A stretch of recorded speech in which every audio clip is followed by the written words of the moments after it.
Yeah, because it seems as though that everything is inverted in many ways. That whole scenario that you just laid out there in terms of the government, the government are there to serve us, not we are there to serve the government. Because that's what it is at the moment, isn't it? Yeah. Well, that's the reality. It's we work for the government, whereas no, we elected you and we actually pay your salary. Okay, even Well, though that used to pay what is, every year. what is the government? The government is a corporation.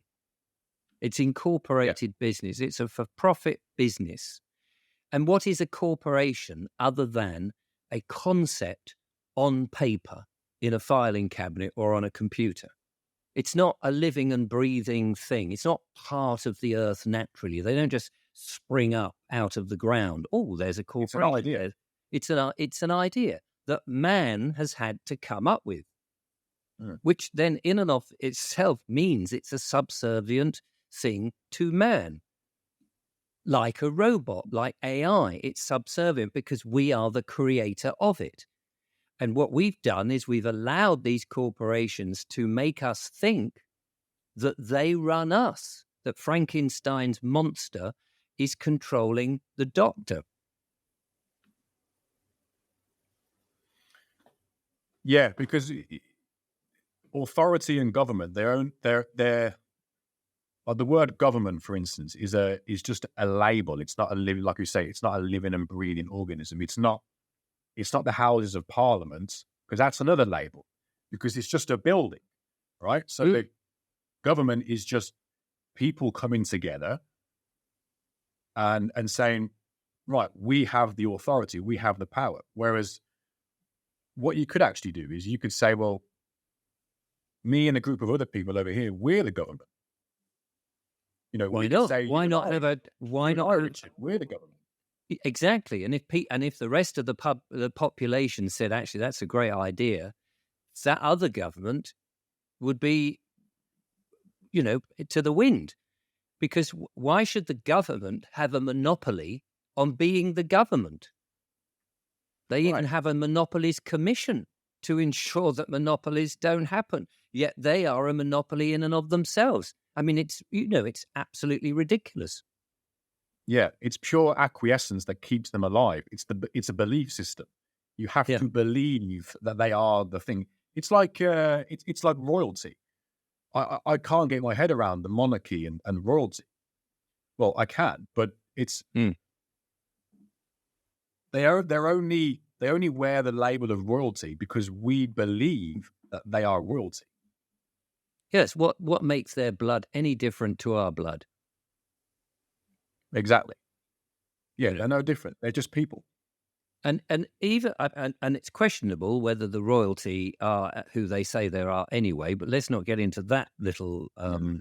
argument. Yeah. But even if King Charles is a correct, let's say, lineage down to who William the Conqueror, who came over in 1066 and decided, okay, you Saxons, I'm having this land. And in order to do that, well, let's have a punch up and see who wins. Oh, so happens, Harold, you got an arrow in your eye. So I win. I get the whole land. Well, who gives him the right to own the land and all ancestors and barons and blah, blah, blah, who he has given the land or lent the land to in that time? It's not his land. He didn't create the land. He's not God. Neither is the current king, not God. They've got no right, any more right to the land than you or I have. If you Exactly. think about it logically, but we've kind of agreed this concept, this way of living that, okay, they are landowners and we can buy our bits of land, although what we end up buying is freehold. So we don't actually own the land. We only own the right to be in the land unless you have an laudable title, which is a different thing. But normal everyday people getting a mortgage never get one of those unless you're very switched on, which of course the rich are.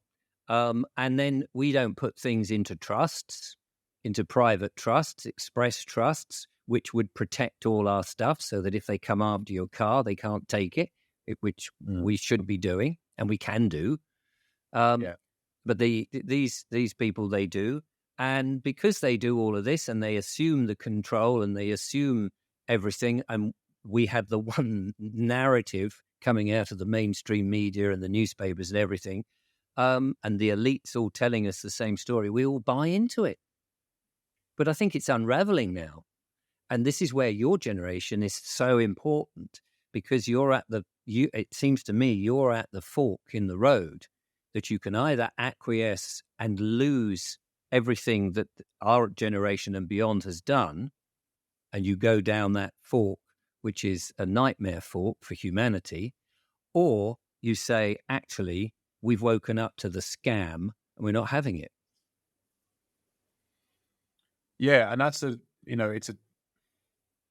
it's a task that most people in my generation don't really want to wake up to, I don't think, because we've been stripped of sort of any personal responsibility, any sort of get up and go, drive. It's all about convenience. It's about somebody else handing over what we want. And you've got cancel culture. You've got cancel culture, and you've got the attack on masculinity, and you've got this woke agenda, and you've got all that crap that you've got to deal with, so that it makes it doubly hard to put your head above the parapet and say, actually, we should stake our claim, because they'll just come, everyone will come against you. But the choice, it seems to me, is ours to make. And us of our generation, those that are awake and aware, are doing their best. They still have the fight in them, and somehow we've got to poke your generation to say, for Christ's sake, you've got to see it, because otherwise you and your children are lost.